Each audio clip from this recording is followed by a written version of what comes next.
Finally 2 months తర్వాత నా trip అయితే అయిపోయింది. నేను ఇక ఆస్ట్రేలియా వెళ్ళాల్సిన సమయం అయితే ఆసనం అయిపోయింది. హరి వచ్చాడు, మా ఫ్రెండ్స్ అయితే ఉరుకుతున్నారు ముందు, వాళ్ళు కూడా ఆగుతలేరు. వాళ్ళకి ఏందో ఆనందం, నన్ను పంపించే ఆనందం. రైట్ నా వచ్చేసి చెన్నై ఇంటర్నేషనల్ ఎయిర్పోర్ట్ లో అయితే ఉన్నాము. చెన్నై టు మెల్బర్న్ ఈ ఫ్లైట్ జర్నీ అయితే మీ అందరికి చాలా యూజ్ అవుతుందని నేను అనుకుంటున్నాను. ఎందుకంటే నేను first time flight journey travel చేసింది ఇంటర్నేషనల్ కాబట్టి, అండ్ నాకు ఎంత సర్చ్ చేసినా కూడా ఎవరిది కనిపించలేదు నాకు ఇంటర్నేషనల్ ట్రావెల్ జర్నీ అయితే ఆస్ట్రేలియాకి. అందుకని మీ అందరి కోసం నేనైతే వీడియో చేద్దామని ఫిక్స్ అయ్యాను ఇవాళ.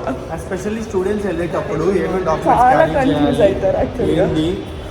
అక్కడ ఇమిగ్రేషన్ ఎట్లుంటది, క్వశ్చన్స్ ఏమేమి అడుగుతారు, ఇవన్నీ చాలా డీటెయిల్స్ అయితే ఉంటాయి. చిక్కీ అయితే ఇస్తుంది అని చెప్పాలి.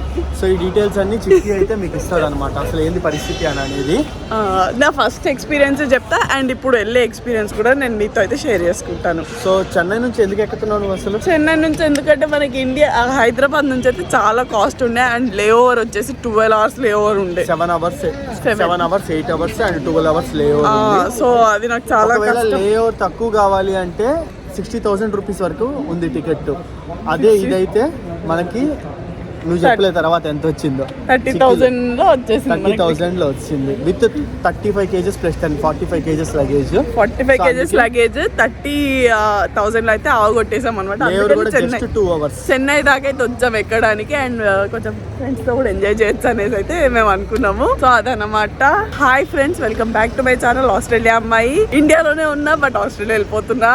ఇది వచ్చేసి T2 అనమాట. మనం ఇంటర్నేషనల్ టర్మినల్ లో అయితే ఎక్కాలి కాబట్టి T2 లో అయితే ఉంటున్నాము. అండ్ ఇక్కడ ఎయిర్పోర్ట్ అయితే చూసుకుంటే చెన్నై ఎయిర్పోర్ట్ ఫస్ట్ టైం చూస్తున్నాను నేను. చాలా అంటే చాలా బాగుంది యాక్చువల్ గా. దీంట్లో మెయిన్ అడ్వాంటేజ్ ఏంటి అంటే మనకి సిటీ లోపల ఉంది, అండ్ ఎవరైతే ఇండివిజువల్ గా ట్రావెల్ చేస్తున్నారో వాళ్ళకి మెట్రో ఆప్షన్స్ కూడా ఉన్నాయి ఇక్కడ. అదిగో అదే మెట్రో, డైరెక్ట్ ఇక్కడికి వచ్చేస్తాం మనం హ్యాపీగా. నైస్ కదా, ఈ ఆప్షన్ ఏదో బాగుంది.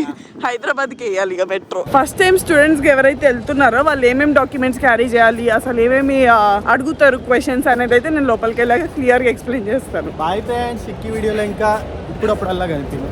ఎప్పుడు కనిపిస్తాం మళ్ళీ చూద్దాం.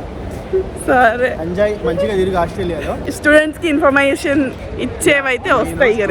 ఇన్ఫర్మేషన్ ఇవ్వు, జనాలకి ఏదైతే నీడ్ ఉందో, డౌట్స్ ఉంటాయి కదా వాటిలన్నిటి మీద యాక్చువల్లీ రీల్స్ కూడా చేయి. ఓకే ఓకే, హరి చెప్పినట్టు నేను చేస్తాను. బాయ్ బాయ్, వెళ్ళిపోతున్నా ఫ్రెండ్స్. ఇదే అనమాట మన ఎయిర్పోర్ట్ అయితే, చెన్నై ఎయిర్పోర్ట్ అయితే. ఫస్ట్ ప్రాసెస్ గురించి చెప్పాలంటే మనకి ఫస్ట్ వెళ్ళగానే బ్యాగ్ అయితే చెక్కింగ్లోకి వేయాలి కాబట్టి, సో నాది 35 kgs ప్లస్ 10 ఉండే. ఆ రెండు నేను వేసేసిన యాక్చువల్గా. దాని తర్వాత ఇది ఒకటైతే పట్టుకొచ్చుకున్నా. వాళ్ళు రిక్వెస్ట్ చేస్తే వేస్తారు, లేదంటే వేయరు. సో నేను రిక్వెస్ట్ చేసి అయితే 2 వేయించేసిన. దాని తర్వాత ఇక ఇమిగ్రేషన్ ఉంటుంది. ఇమిగ్రేషన్లో నా అడిగిన క్వశ్చన్ ఏంటి అంటే నీకు ఇంకెన్ని ఇయర్స్ ఉంది కోర్సు, నీకే అట్లా అడిగారు అనమాట. సో ఫస్ట్లో వచ్చినప్పుడు అసలు నువ్వు ఏ కాలేజ్, ఇలాంటి క్వశ్చన్స్ అయితే అడుగుతుంది. నీది ఏ కాలేజ్, నువ్వు ఏం చదవడానికి వెళ్తున్నావు, అండ్ ఇది ఎక్కడ స్టడీ అయిపోయింది, అవన్నీ అడుగుతారనమాట. అండ్ ఇప్పుడైతే అవేం అడగలేదు. ఇప్పుడు నీకు ఇంకెన్ని ఇయర్స్ ఉంది, వీసా ఎంత ఉంది, ఇట్లాంటి క్వశ్చన్స్ అయితే అడిగారు. అవైతే చెప్పేశాను. చెప్పిన తర్వాత ఆయన అయితే ఇమిగ్రేషన్ నుంచి ఫాస్ట్గానే పంపించాడు. అసలు వీసా కాపీ ఒకటి అయితే అడిగారు, చూపించామని. సో వీసా కాపీ అయితే చూపించేశాను. చూపించిన తర్వాత అయితే మళ్ళీ లోపలికి వచ్చాక security check, as usual security check అయితే ఇచ్చేసాను. సెక్యూరిటీ చెక్ కూడా ప్రాపర్గా అయిపోయింది. సెక్యూరిటీ చెక్ లో ప్రతి ఒక్కటి అయితే బయటకు తీసి అయితే పెట్టాలి, అంటే పవర్ బ్యాంక్ లాంటివి అయితే సపరేట్ గా పెట్టాలన్నమాట. అవి పెట్టకపోతే అది మళ్ళీ వెళ్తుంది, మళ్ళీ దానికి 1 గంట వెయిట్ చేయాలి. సో అది పెద్ద తలనొప్పి, అన్ని తీసి బయట పెట్టేయండి బెటర్. అండ్ ఇంకా సెక్యూరిటీ చెక్ అయితే పాస్ అయిపోయి ఇంకా ముందుకు వచ్చేసి ఇక్కడికి వచ్చాక ఒక వెనకాల KFC ఉంది కదా, దాంట్లో కొంచెం ఆకలి అయితే అక్కడైతే ఫుడ్ తినేసాను. నాది 9B అనమాట. సో వచ్చి అక్కడైతే వెయిట్ చేస్తున్నాను, ఎప్పుడెప్పుడు పిలుస్తారు, ఎప్పుడెప్పుడు వెళ్ళామని. ఇంకొక 1 hourలో అయితే నేను ఇక్కడ నుంచి ఫ్లై అయిపోతాను అనమాట. ఐ మిస్ ఇండియా యాక్చువల్లీ, కానీ ఏం చేయలేము, వెళ్ళాల్సిన టైం అయితే వచ్చింది కాబట్టి వెళ్ళాము. ఫ్లైట్లోకి అయితే వచ్చేసాం. ఇంకోటి ఏంటి అంటే students must carry visa copies అయితే క్యారీ చేయండి. లైక్ హ్యాండ్ ప్రింట్ తీసుకునేదే క్యారీ చేయండి. అండ్ ఫస్ట్ టైం స్టూడెంట్స్కి వచ్చే వాళ్ళైతే కండిషనల్ ఆఫర్ లెటర్, ఇవి మన MIT లైక్ కాలేజ్ నుంచి వచ్చే లెటర్స్ అవైతే క్యారీ చేయండి. మిగతావన్నీ లైట్ తీసుకోండి. కాకపోతే ఒకటి హార్డ్ కాపీ, ఒకటి సాఫ్ట్ కాపీ అయితే ఉంచుకోండి బెటర్. ఎందుకంటే సాఫ్ట్ కాపీ లేకపోతే మళ్ళీ కొంతమంది సాఫ్ట్ కాపీయే కావాలంటే కొంతమంది హార్డ్ కాపీ అడుగుతారు. అవైతే main important. Passport of course must carry. And ఇంకోటి ఏంటి అంటే మెయిన్ మనకి ఇన్సూరెన్స్ అయితే ఏదైతే ఇస్తారో అది కూడా క్యారీ చేయండి, ఎందుకన్నా మంచిది. క్యారీ చేస్తే చేయొచ్చు, లేకపోతే లేదు, కానీ క్యారీ అయితే చేయండి ఫస్ట్ టైం వచ్చేవాళ్ళు, ఎందుకన్నా బెటర్. సో సెకండ్ టైం వచ్చా కాబట్టి నాకైతే ఓన్లీ వీసా కాపీ ఒకటే అడిగారు. సో వీసా కాపీ నేనైతే నార్మల్గా సాఫ్ట్ కాపీ చూపించాను, ఎందుకంటే హార్డ్ కాపీ నేను తీసుకురాలి ఈసారి. సో సాఫ్ట్ కాపీ అయితే చూపించేసాను అనమాట. ఇప్పుడు వచ్చేసి టైం అయితే 12:30 అవుతుంది అనమాట దాదాపు. యాక్చువల్గా 12:05కి స్టార్ట్ అవ్వాలి, బట్ 12 అయితే డీలే అయినట్టుంది. ఇప్పుడు నుంచి నాకు ఇక వాళ్ళకి ఆయన మెల్బోర్న్లో నైట్ అయ్యేదాకైతే నేను ట్రావెల్ చేస్తాను అనమాట. దాదాపు 20 hours అయితే ఉంటుంది ట్రావెలింగ్ జర్నీ, అంటే మధ్యలో లే ఓవర్ కలిపి చెప్తున్నా. అండ్ ఇంకోటి ఏంటి అంటే మీరు ఎప్పుడు ముందే ఒక ఫ్యూ మంత్స్ ముందే అట్లా టికెట్ బుక్ చేసుకుంటే అంటే చాలా తక్కువలో వచ్చేస్తుంది. నేనేం చేసిన అంటే ఇప్పుడు అర్జెంట్ అని చెప్పి ఇప్పుడు చూస్తే కనుక నాకు హైదరాబాద్ నుంచి అయితే టికెట్స్ దొరకలేదు. అండ్ ఇంకోటి ఏంటి అంటే లే ఓవర్స్ ఎక్కువ ఉన్నాయి అనమాట. ఒక్కొక్కటి 7 hours లే ఓవర్, 6 hours లే ఓవర్ అట్లుండే. సో అది అంత పెద్ద పంచాయతీ అని చెప్పేసి నేను అది వదిలేసి సరే అని చెన్నై నుంచి చూస్తే చెన్నై నుంచి అయితే నాకు దొరికేసింది 1.5 hour లే ఓవర్. అండ్ సేమ్ టర్మినల్లో అయితే వెయిట్ చేయాలి సింగపూర్. ఫస్ట్ నేను వెళ్ళిన స్కూట్ ఎయిర్లైన్స్ కూడా ఇదే హైదరాబాద్ నుంచి, అది కూడా సేమ్ 1.5 hour లే ఓవర్. అండ్ ఇది కూడా ఇదే సేమ్ అనమాట. కాకపోతే చెన్నై నుంచి వెళ్తున్నాను నేను. ఫస్ట్ ఎక్స్పీరియన్స్ మళ్ళీ అవుతున్నా నాకు అనిపిస్తుంది. ఎప్పుడు ఎక్కినా కొత్తగా అనిపిస్తుంది, అది ఏందో నాకు అర్థం కాదు. అది చూస్తున్నారా, దాంట్లో నుంచి అయితే మన లగేజ్ అయితే లోడ్ చేశారు. లాస్ట్ టైం ఆస్ట్రేలియా నుంచి ఇటు వచ్చినప్పుడు నా లగేజ్ అట్లనే లోడ్ చేయడం ఆపేశారు అనమాట. ఇవాళనే లోడ్ చేశారో లేదు. అసలే 3 బ్యాగులు వేసాను నేను ఈసారి. అప్పుడైతే ఒకటే బ్యాగ్, ఇప్పుడైతే 3 బ్యాగులు. ఇంకా చెన్నైకి అయితే బాగా చెప్పేద్దాం. చెన్నైకే కాదు, ఇండియాకి కూడా.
ఇంకో దాంట్లోకి అయితే ఎక్కిచ్చేస్తారు ఫాస్ట్గా.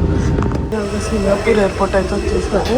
2.5 hours లే ఓవర్ తర్వాత ఇంకో ఫ్లైట్ అయితే ఎక్కాలి. దానికి కూడా సెక్యూరిటీ చెక్ అయితే ఉంటుంది. మనం అయితే ఫైనల్ గా సింగపూర్ ఎయిర్పోర్ట్ కి అయితే వచ్చేసాము. నేను దిగింది టెర్మినల్ 1లోనే. ఇక్కడ దిగాను అనమాట, డి లాంచ్ లో అయితే దిగాను. అండ్ మనకి పక్కనే ఉంది నెక్స్ట్ ఇది కూడా. ఒక్కొక్కరికైతే 2 kilometers 3 kilometers నడవాల్సి, లైక్ స్కై ట్రైన్స్ ఎక్కి కూడా వెళ్ళే రోజులు ఉన్నాయి అనమాట. సో అలా కూడా ఉంటాయి స్కై ట్రైన్స్ కూడా. నేను మీకు చూపిస్తాను ఇప్పుడు ఎలా ఉంటాయి, ఎందుకంటే నాకు ఇంకొంచెం టైం ఉంది కాబట్టి కొంచెం ఫుడ్ తినేసి అయితే మనం స్కై ట్రైన్స్ చూసేసేద్దాం. ఇక్కడ మీకు ఎక్కడికక్కడ అయితే ఇట్లా రాసి ఉంటాయి. సో దాన్ని పట్టుకుని మనం వెళ్ళిపోవడమే ఎక్కడికైనా సరే. లాంజ్ అయితే స్ట్రైట్ వెళ్ళిపోవాలి. లాంజ్ అయితే మనకి ఇప్పుడే ఉండదు కాబట్టి వద్దులే, అంత టైం కూడా ఉండదు. అది 8:30కి అయితే సెక్యూరిటీ చెక్ ఓపెన్ చేస్తున్నారు కాబట్టి నేను ఇక సెక్యూరిటీ చెక్ అయితే ఇక్కడనే వెయిట్ చేయాలి. ఇంకో 1 hour ఉంది. 1 hour లాంజ్ లో అయితే సరిపోదు అనమాట మనకి. ఇక్కడ అంతా డ్యూటీ ఫ్రీ ప్రొడక్ట్స్, ప్రతి ఒక్క దానికి ఇలా ఉంటుంది అనమాట. ఇప్పుడు డీలో ఉంది, సిలో కూడా అంతే ఉంటుంది. సీకి వెళ్ళాలంటే ఖచ్చితంగా స్కై ట్రైన్ ఎక్కి వెళ్తేనే ఫాస్ట్గా వెళ్తాం, లేదంటే బిస్కెటే. సో స్కై ట్రైన్స్ అక్కడ రాసింది, స్కై ట్రైన్స్ అయితే చూసేసిద్దాం. సో ఇక్కడ వాష్రూమ్ కూడా ఎంత నీట్గానే చూడండి.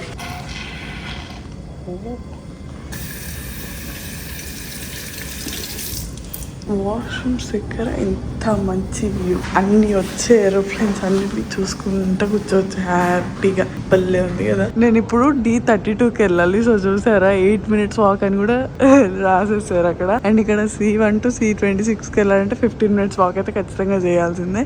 వీటికైతే స్కై ట్రైన్స్ ఉన్నాయని అయితే చెప్తున్నారు. ఇటు సైడ్ వెళ్ళాలని అయితే చూపిస్తున్నారు. సో టెర్మినల్ టు టెర్మినల్ అయితే స్కై ట్రైన్స్ ఉంటాయి, చాలా బాగుంటాయి యాక్చువల్గా స్కై ట్రైన్స్. స్కై ట్రైన్స్ అంటే మీకు ఎప్పుడు నేను చెప్పలేదు, స్కై ట్రైన్స్ అంటే అది ఓన్లీ రోబోతో నడుస్తుంది అనమాట. మనం ఏం చేయాల్సిన లైక్ ఒక మనిషి అనేవాడు ఉండడు నడపడానికి, మొత్తం రోబోటే నడుపుతుంది. నేను ఒక్కదాన్నే ఉన్నా ఇక్కడ, మొత్తం ఎవరు లేరు. సో అలా ఉంటుంది అనమాట. చాలా అంటే చాలా బాగుంటుంది స్కై ట్రైన్స్. నేను ఒక్కసారి ఎక్స్పీరియన్స్ అయినా ఇప్పుడు దాకైతే. ఎందుకంటే వచ్చేటప్పుడు వెళ్ళేటప్పుడు నాకు అసలు ఏం ఐడియా లేకుండా ఉరుక్కుంటే ఏదో అట్లా వెళ్ళిపోయినా అనమాట. సో ఫస్ట్ టైం కాబట్టి అప్పుడు అట్లా. సెకండ్ టైం అయితే నేను స్కై ట్రైన్ ఎక్కేసాను. ఇప్పుడు స్కై ట్రైన్ అవసరం లేదు, నేను దిగిన కాడనే ఎదురుగానే ఉంది నాకు. స్కై ట్రైన్స్ అంటే ఇలానే ఉంటాయి. ఇక్కడ వచ్చేసి మనం అయితే ఎక్కాలి. ప్రతి ఒక్క దానికి టైమింగ్ అయితే చూపిస్తారు అనమాట ఇక్కడ మనకి. Next sky train 3 minutes. So T2 టెర్మినల్కి వెళ్ళేది అలా వస్తూ ఉంటాయి అనమాట. సో అవి ఎక్కేసి మనమైతే నెక్స్ట్ టెర్మినల్స్కి అయితే షిఫ్ట్ అవ్వాలి. చూసారుగా స్కై ట్రైన్ అయితే వచ్చేసింది. ఇంట్లో ఏ డ్రైవర్ ఉండదు, మొత్తం రోబో అనమాట, ఆటోమేటిక్ ఇవన్నీ. ఇది వెళ్ళాక మళ్ళీ నెక్స్ట్ ట్రైన్ ఎన్నింటికి ఉంది అనేది కూడా ఇక్కడ మనకైతే డిస్ప్లే చేస్తుంది. నెక్స్ట్ స్కై ట్రైన్ 5 minutesలో ఉందన్నమాట. నాకేమో ఆకలిస్తుందని పైకి వచ్చా. ఫుడ్స్ అన్నీ మంచి మంచిగా ఉంటాయి, చూపిస్తా. అన్నీ మంచి మంచిగా. ఒక కావేరి ఇండియన్ వెజిటేరియన్ ఉంది. ఆడ పోతే ఇడ్లీలు ఉన్నాయి. అమ్మాయి ఇడ్లీ తిందాంలే అనుకుంటా. కాకపోతే మెషిన్లో ఏంటంటే మెషిన్లో సెలెక్ట్ చేసుకుని కట్టి దాని తర్వాత మనం తీసుకోవాలంటే ఇక్కడ వస్తున్నా నాయన. ఈ మెషిన్లో ఆర్డర్ పెడితే ఇదొక రిసీట్ అయితే వచ్చింది. ఈ రిసీట్ ఇచ్చి మనం ఫుడ్ అయితే తీసుకుందాం కావేరిలో. సో ఒక ప్లేట్ ఇడ్లీ $8 అంటే ఎంత కట్టయినాయో మరి ఇండియన్ రూపీస్లో. ఇక్కడున్న దోశ లవర్స్కి దోశ స్టేబుల్ ఫుడ్, ఇడ్లీ లవర్స్కి ఇడ్లీ స్టేబుల్ ఫుడ్. సో మన స్టేబుల్ ఫుడ్ వచ్చేసి ఇడ్లీ అనమాట ఇప్పటికైతే. ఎందుకంటే మనం ఇంకేది తిన్నా ఆడ అంతా ఏమేమో ఉన్నాయి. మనం చైనీస్ అయితే తినలేం కాబట్టి మనమైతే ఇడ్లీ తీసుకున్నాం. సో ఇది వచ్చేసి $8 పర్లేదు తినవచ్చు. ఇప్పుడు పైన సైడ్ వస్తే కనుకనే మనకి ఫుడ్ అయితే దొరుకుతుంది అనమాట. అన్ని ఫుడ్ కోర్ట్సే. అండ్ ఇక్కడ మనం పే చేసి అక్కడికి వెళ్ళి తీసుకోవాలి. ఇప్పుడైతే మనం కిందకి వెళ్ళిపోదాం. సింగపూర్ ఎయిర్పోర్ట్ ఏదైతే ఉందో ఇది ద బిగ్గెస్ట్ ఎయిర్పోర్ట్ అనమాట వరల్డ్లోనే. చాలా పెద్దగా ఉంటుంది. అందుకే స్కై ట్రైన్స్ అయితే ఉంటాయి మనకు ఒక టర్మినల్ నుంచి ఇంకో టర్మినల్కి వెళ్ళడానికి. యూజువల్గా సెక్యూరిటీ చెక్స్ అనేవి స్టార్టింగ్లో అవుతాయి కదా. సో ఇక్కడ ఏంటంటే మనం ఒకదాని నుంచి ఇంకో ఫ్లైట్కి అయితే ఎక్కుతున్నాం కాబట్టి ఇక్కడ మనం ఎక్కడైతే ఎక్కుతామో అక్కడనే ఉంటుంది అనమాట మనకి సెక్యూరిటీ చెక్. సో మనకి పెద్ద ప్రాబ్లం అయితే ఏమి ఉండదు దీంట్లో. సెక్యూరిటీ చెక్ అయిన తర్వాత మనకైతే ఇక్కడ టికెట్ స్కాన్ చేస్తారు. టికెట్ స్కాన్ చేసిన తర్వాత ఇదిగోండి మన ఫ్లైట్ అయితే ఇక్కడ వచ్చేసింది. ఇక్కడైతే వెయిట్ చేస్తున్నాం మనము. స్కూటర్ వాళ్ళు అందరు వెళ్తున్నారు. వాళ్ళు వెళ్ళి సెట్ అయిన తర్వాత ఇక మనల్ని అయితే ఓపెన్ చేస్తారు అనమాట. మనం అయితే వెళ్ళి కూర్చుంటే డైరెక్ట్ మెల్బోర్న్లో దిగుతాం. లాస్ట్ టైం నేను ఫస్ట్ ఎంట్రీ ఇచ్చినప్పుడు ఆస్ట్రేలియాకి హైదరాబాద్లో నన్ను ఇమిగ్రేషన్లో చాలా క్వశ్చన్స్ అడిగారు. అంటే నువ్వు ఏ కాలేజ్, నువ్వు ఏ కోర్సు, ఇవన్నీ అయితే అడిగారు అనమాట. బట్ ఈసారి మాత్రం అవేం అడగలేదు. జస్ట్ వీసా కాపీ చూపించమన్నాడు, చూపించిన. అండ్ ఇంకెన్ని సెమిస్టర్స్ మిగిలి అని అడిగాడు నాకు. సో ఇంకొక సెమిస్టర్ మిగిలిందని చెప్పగానే ఇక ఆయన ఓకే కరెక్ట్ చెప్తుంది మేడం ఆయన క్యాలిక్యులేట్ చేసేసుకున్నాడు అనమాట. బట్ ఆస్ట్రేలియా వెళ్ళాక మనకైతే ఇమిగ్రేషన్ చెక్లో అయితే చాలా క్వశ్చన్స్ అడుగుతారు వాళ్ళు కూడా. అంటే కొంచెం తిక్కల వాళ్ళు ఉంటారు కదా, వాళ్ళకి చాలా అడుగుతారు. సో వాళ్ళకైతే ఆన్సర్స్ ఇవ్వాల్సిందే ఖచ్చితంగా. ఇప్పుడు కూడా అడుగుతుండొచ్చేమో మేబీ. అది వెళ్ళాక నేనైతే చూసి చెప్తాను ఎలా ఉంటుంది అనేది. ఈ సింగపూర్ ఎయిర్పోర్ట్లో ఒక స్పెషాలిటీ చెప్పాలా. మామూలు ఎయిర్పోర్ట్స్లో అయితే మనకి అన్నీ కలిపేసి లైక్ అటు సైడ్ ఏమో బి అని ఇటు సైడ్ సి అని ఇట్లా ఉంటాయి కదా. బట్ దీనికి అలా ఉండవు. ఫస్ట్ సెక్యూరిటీ చెక్, దాని తర్వాత టికెట్ చెక్ అయిన తర్వాతనే మనకి ఈ దీంట్లోకి అయితే పంపిస్తారు అనమాట, క్యాబిన్లోకి అయితే పంపిస్తారు. సో ఆ పర్టికులర్ ఫ్లైట్ ఎవరైతే ఎక్కుతారో వాళ్ళందరూ ఇక్కడ ఉంటారు. ఒకవేళ ఇక్కడ పడుకున్నా కూడా వాళ్ళు వచ్చి లేపు మరి మనల్ని ఆ ఫ్లైట్లో అయితే ఎక్కిస్తారు. ఇది ఒక్కటి మంచి సిస్టమ్ ఉంది ఇక్కడ. నాకైతే బాగా నచ్చుతుంది ఈ సిస్టమ్. సింగపూర్లో కూడా ఫ్లైట్ అయితే ఎక్కేస్తున్నాయి. కొంచెం పెద్ద ఫ్లైట్ అనమాట. సో త్రీ సీట్స్ అయితే ఉంటాయి. నాకు వచ్చేసి విండో సీటే వచ్చిందని అనుకుంటున్నాను. విండో సీట్స్ అనే బుక్ చేసుకున్నాను. బట్ ఏమో మరి చూడాలి ఇప్పుడు. ఇందాక దాంతో పోలిసి, ఇందాక స్కూట్తో పోలిసి కొంచెం స్పేషియస్గానే ఉంది. సో మెయిన్ థింగ్ ఏంటి అంటే మనకి స్కూట్లో వీడియోస్ చూడడానికి కానీ వీటికి కానీ ఏమీ ప్రొవైడ్ చేయరు అనమాట. ఇది సెకండ్ టైం నేను ట్రావెల్ చేసింది. ఏం ప్రొవైడ్ చేయరు. అవి కావాలంటే మనం కొనుక్కోవాల్సిందే. బెస్ట్ పార్ట్ ఏంటి అంటే మనము ఇక్కడ అన్నీ ప్రెస్ చేయాల్సిన అవసరం లేదు. ఇక్కడ లైట్ అని ఇక్కడ ప్రెస్ చేస్తే కనుక లైట్ అయితే వెలుగుతుంది చూడండి. సో అలానే అనమాట. లైట్ ఆఫ్ చేయాలన్నా కూడా, మనం పిల్లలన్నా, సీట్ బెల్ట్ కోసం అన్నా, ఇవన్నీ ఇక్కడనే ఉన్నాయి ఆప్షన్స్. బట్ దీనికి రిక్లైనింగ్ కూడా ఉంది. సైడ్ అయితే రిక్లైనింగ్ ఇచ్చారు. ఎక్కువైతే లేదు రిక్లైనింగ్. మనకి హైదరాబాద్ నుంచి అయినా కానీ, చెన్నై నుంచి అయినా కానీ సింగపూర్కి అయితే 4 hours అయితే పడుతుంది. 4 hours. దాని తర్వాత ఇక్కడ నుంచి సింగపూర్ నుంచి మెల్బోర్న్కి అయితే 8 hours జర్నీ అనమాట. సో సో 8 అవర్స్లో ఇంకొక లెటర్ కూడా ఇస్తారు మధ్యలో మనకి. అది చాలా అంటే చాలా ఇంపార్టెంట్. ఆ లెటర్ గురించి ఆ లెటర్ వచ్చాకైతే మీకు ఎక్స్ప్లెయిన్ చేస్తాను. ఒక మెయిన్ థింగ్ చెప్పడం అయితే మర్చిపోయాను. అదేంటి అంటే సింగపూర్ ఎయిర్పోర్ట్లో మీకు ఫ్రీ వైఫై అనమాట. సో మనము పర్టికులర్గా ఏం వేసుకోవాల్సిన అవసరం లేదు. మన ఇండియాలో మాత్రం ఓటీపీస్ అడుగుతున్నారు, బట్ ఇక్కడ అలా ఏం ఉండదు. జస్ట్ ఫ్రీ వైఫై ఫ్రీగా వస్తుంది అనమాట. సో దానికైతే అసలు టెన్షనే పడకండి. ఎవరికైనా కాల్ చేసుకోవచ్చు ఇక్కడ ఉన్నప్పుడు. అండ్ ఇవాళ పక్క సీట్స్లో ఎవరు లేరు, నేను ఒక్కదాన్ని. సో కొంచెం ఎంజాయ్ చేసుకుంటూ వెళ్ళాం ఇక మనం పనుకున్న వాళ్ళ నుంచి దగ్గర.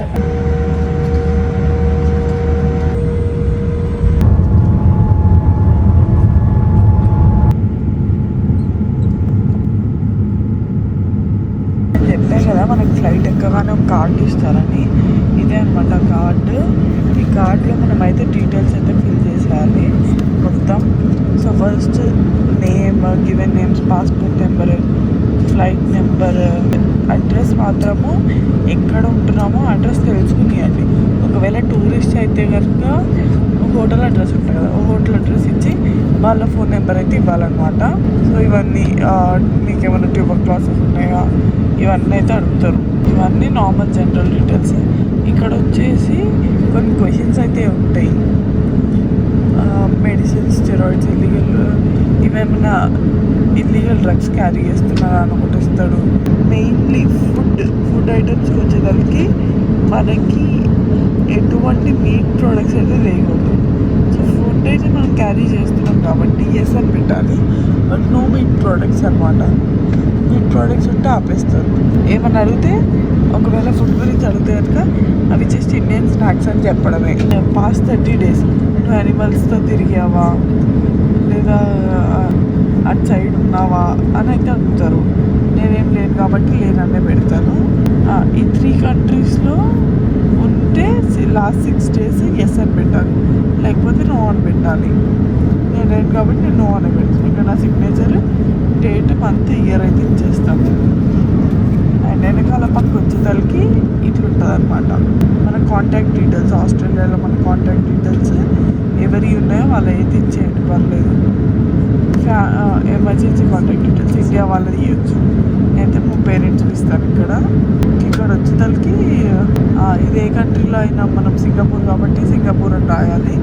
What is the usual occupation అంటే ఆమె స్టూడెంట్ అని రాసేసి నేషనాలిటీ ఏంటిది ఇండియన్, డేట్ ఆఫ్ బర్త్ ఇచ్చేయాలి.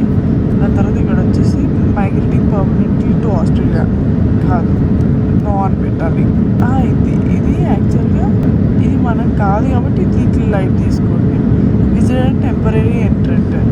సో ఎప్పటి నుంచి ఎప్పుడు దాకా ఇది మన వీసా ఎప్పటి నుంచి ఎప్పుడు దాకా ఉందో అదంతా డీటెయిల్స్ ఇక్కడ ఫిల్ చేయాలన్నమాట. ఎన్ని ఇయర్స్, ఎన్ని మంత్స్, ఎన్ని డేస్. నా స్టూడెంట్ వీసా కాబట్టి అయిపోతుంది నెక్స్ట్ ఆగస్ట్కి అయితే. సో అప్పుడు దాకా అయితే నేను ఇక్కడ డీటెయిల్స్ ఇచ్చేస్తాను. దాని తర్వాత వేరే వీసా వేసుకుంటాం కాబట్టి. ఏ కంట్రీలో ఎక్కువ టైం స్పెండ్ చేసినాం అంటే నేను ఇండియాలో తప్ప ఏ కంట్రీలో ఎక్కువ టైం స్పెండ్ చేయాలి కాబట్టి ఇండియా అని ఇస్తాను. ఇంకోటి మన మెయిన్ రీజన్ ఏంటి అసలు ట్రావెల్ చేయడానికి. నేనైతే ఇప్పుడు ఎడ్యుకేషన్ కాబట్టి ఎడ్యుకేషన్ ఇస్తాను. తర్వాత ఎంప్లాయ్మెంట్ అని ఉంటుంది, ఎంప్లాయ్మెంట్ అని ఇస్తాను. కొంతమంది విజిటింగ్ వస్తారు, వాళ్ళు విజిటింగ్ ఫ్రెండ్స్ ఆర్ రిలేటివ్స్, లేకపోతే టూరిస్ట్ వచ్చిన వాళ్ళు హాలిడే ఆర్ అదర్ రీజన్స్ అని పెట్టుకోవచ్చు. నేనైతే ఇది ఫిల్ చేశాక మళ్ళీ నేను చూపిస్తాను ఒకసారి. ఇప్పుడే పడుకుని అయితే లేచాను. లేచిన తర్వాత కొంచెం ఆకలి వేసినట్టు అయితే యాక్చువల్గా అయితే దీంట్లో ఫుడ్ బుక్ చేసుకునే ఆప్షన్ అయితే నాకు చూపించలేదు. ఇది ఇస్తారేమో అనుకున్నాను నేను. లైక్ లాస్ట్ టైం క్వార్టర్స్లో అయితే వద్దన్నా బాబు ఇచ్చారు, వద్దు అన్నా కూడా ఫుడ్ అయితే ఇచ్చారు. సో వీళ్ళైతే ఇవ్వట్లేదు అనమాట. వీళ్ళు ఒక గ్లాస్ ఆఫ్ వాటర్ అడిగితే ఇది ఇచ్చి దానికి $3 ఛార్జ్ చేశారు. అండ్ కాఫీ అడిగాను, కాఫీ కప్ ఇచ్చి దీనికి $4 ఛార్జ్ చేశారు విత్ క్రీమ్ పౌడర్ అనమాట. నేను మిల్క్ కాఫీ అడిగా, అందుకని వాళ్ళు క్రీమ్ అయితే ఇచ్చారు. ఇది టేస్ట్ చేసి అయితే చెప్తే ఎలా ఉందో. ఇక చూడడానికి చాలా పెద్దగా ఉంది కదా. కాఫీ కూడా బాగానే ఇచ్చి ఉండడు అనుకుంటే దీంట్లో సగం కూడా ఇలా వాసన అయితే అదిరిపోయింది. కాఫీ ఆర్డర్ చేసా కాబట్టి తాగుతున్నా కానీ టేస్ట్ అయితే దీనికన్నా మా 7-Eleven బెస్ట్. స్కూల్లో ఫ్లైట్లో వాష్రూమ్స్ అయితే చాలా చిన్నగా ఉంటాయి అన్నమాట. ఎందుకంటే అటు సైడ్ ఒకళ్ళు ఇటు సైడ్ ఒకళ్ళు ఉండాలి కాబట్టి చాలా చిన్నగా ఉంది. ఇక్కడ ఒక హ్యాండ్ వాష్ ఉంటుంది అండ్ మనకి తినేదానికి ఉంది. ఇంక ఇక్కడ టిష్యూస్ అయితే ఉన్నాయి అన్నమాట. అంతేకాకుండా ఒక హ్యాండ్ శానిటైజర్ అయితే ఇచ్చారు. అండ్ చాలా చిన్న కమోడ్, చాలా తక్కువ స్పేస్లో అయితే భలే అరేంజ్ చేశారు. ఎందుకంటే అటుపక్కన కూడా ఒకటి ఉండాలి కాబట్టి. అదనమాట ఇక్కడ మనకి hand soap, hand sanitiser, tissues, ఇక్కడేమో ఇంకో టిష్యూస్. సో అదనమాట మొత్తానికి. ఇది మనం లాక్ వేసుకుంటాం. లాక్ తీస్తే లాక్ అవుతుంది. అండ్ ఇక్కడ ఏమైనా హ్యాంగ్ చేసుకోవడానికి కూడా చిన్న చిన్న హ్యాంగర్స్ అయితే ఇచ్చారు మనకి. ఇంకా ఇవాళ టోటల్ నేను గాల్లో ఉన్నది 13 hours అనమాట, 13.5 hours. అండ్ లే ఓవర్ అయితే ఒక 2 hours ఉంది. టోటల్గా అయితే 14.5 hours అయితే ట్రావెల్ చేసిన. ఐ మీన్ 14.5 hours అయితే పట్టింది చెన్నై టు మెల్బర్న్ అయితే. ఇంకా మెల్బర్న్ వెళ్తున్నాం. ఇంకో 3 hours అయితే జర్నీ ఉంది. 3 hours తర్వాత అక్కడ ఇమిగ్రేషన్లో ఏమడుగుతారు అనేది అయితే నేను చెప్తాను.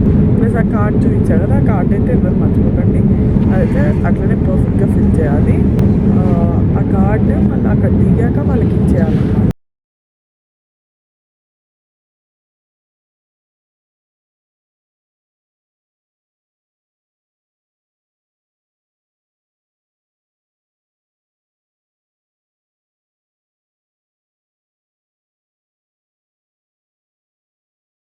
మెల్బర్న్ వచ్చేసాము. ఇక అక్కడ బెల్ట్ నెంబర్ కనుక్కొని మన లగేజ్ కలెక్ట్ చేసుకోవాలి. అండ్ ఇక్కడ ఇమిగ్రేషన్, సెక్యూరిటీ చెక్ కూడా ఉంటుంది. ఆ రెండు కూడా కంప్లీట్ చేసేసుకున్నాం. ఎయిర్పోర్ట్కి అయితే వచ్చేసాం. బ్యాగేజ్ క్లెయిమ్కి అయితే వెళ్ళిపోదాం. ఫస్ట్ అయితే మనకి డ్యూటీ ఫ్రీ వస్తుంది. డ్యూటీ ఫ్రీ తర్వాత బ్యాగ్ అయితే ఉంటుంది అనమాట. ఫస్ట్ డ్యూటీ ఫ్రీలో అయితే ఎవరికైనా ఏమైనా కావాలంటే కొనేసుకోవచ్చు. ఇప్పుడే నాది ఇమిగ్రేషన్ చెక్ కూడా అయిపోయింది. వాళ్ళు చెక్ చేశారు, బట్ ఏం అడగలేదు. ఫస్ట్ వెళ్ళినప్పుడు మాత్రం నన్ను చాలా క్వశ్చన్స్ అడిగారు, అది ఇది అని చాలా క్వశ్చన్స్ అయితే అడిగారు. ఈసారి ఏం అడగలేదు. జస్ట్ ఈ స్లిప్ ఏదైతే మనం ఫిల్ చేసామో ఆ ఫామ్ అయితే తీసుకుని దాంట్లో చెక్ చేసుకున్నారు. వాళ్ళు ఏం క్యారీ చేస్తామేమంటే ఇలా తీసుకున్నారు. కాకపోతే క్రాస్ చెక్ చేస్తారు. క్రాస్ చెక్ చేసినప్పుడు దొరికితే మాత్రం చాలా కష్టం అనమాట. సో నేనేం క్యారీ చేస్తలేను కాబట్టి నేనైతే నో అనే పెట్టాను. ఫ్రీ తర్వాత ఇమిగ్రేషన్ చెక్ తర్వాత మన బ్యాగేజ్ అయితే క్లెయిమ్ చేసుకోవచ్చు అనమాట. ఇక్కడ వచ్చాక ఇక్కడ మనకు కనిపిస్తుంది ఏ కర్జర్లో ఉన్నాయనేది. సో సింగపూర్ది నాది 3లో ఉందన్నమాట. నేను 3 దాని దగ్గరికి వెళ్ళి వెయిట్ చేస్తాను. సో దట్ నా బ్యాగ్ వచ్చేస్తుంది. దానికి నాకైతే వాళ్ళు ఇమిగ్రేషన్లో ఏం అడగలే. I'm so happy. ఇవన్నీ అయితే తీసుకునిగా వెళ్ళిపోదాం.